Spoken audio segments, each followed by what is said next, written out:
Tout s'est passé très vite ce matin à Salis de Béarn. En 1 heure à peine, le centre-ville historique est en partie inondé. Le Sileys qui traverse la commune gonfle dans des proportions inquiétantes. Il atteint presque les ponts et menace de déborder. Ses habitants ont dû réagir très vite.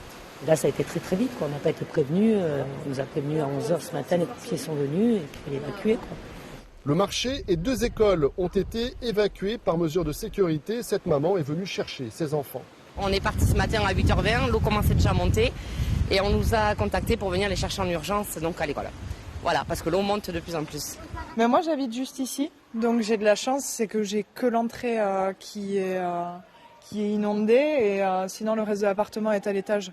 Donc pour ça, ça va.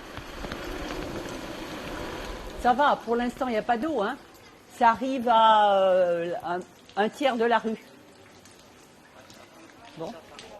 Tous les habitants de Salis de Béarn ont évidemment en tête les inondations catastrophiques de 2018. Mais l'événement météo d'aujourd'hui n'a, semble-t-il, pour le moment, pas les mêmes proportions. Alors là, ça baisse, là, ça va. Oui, oui, ça va pas. Ça va être beaucoup moins. Normalement. Tout le monde espère. Enfin, on espère. La pluie est tombée presque en continu aujourd'hui à Salis de Béarn, comme sur l'ensemble du département, avec un pic inquiétant dans l'après-midi. On nous a annoncé au niveau météo une pluie assez violente sur le secteur, sur la durée à peu près de 16-17 heures, qui est en relation avec les marées qu'il y a sur la côte, parce qu'il y aura des risques d'inondation aussi sur la côte par rapport à ça. Finalement, dans l'après-midi, l'eau s'est assez rapidement retirée du centre-ville de Salis de Béarn, comme ici autour de la mairie. Les commerçants, les habitants touchés en profitent pour nettoyer ce qui peut l'être, en attendant la suite, car la pluie va continuer de tomber abondamment cette nuit.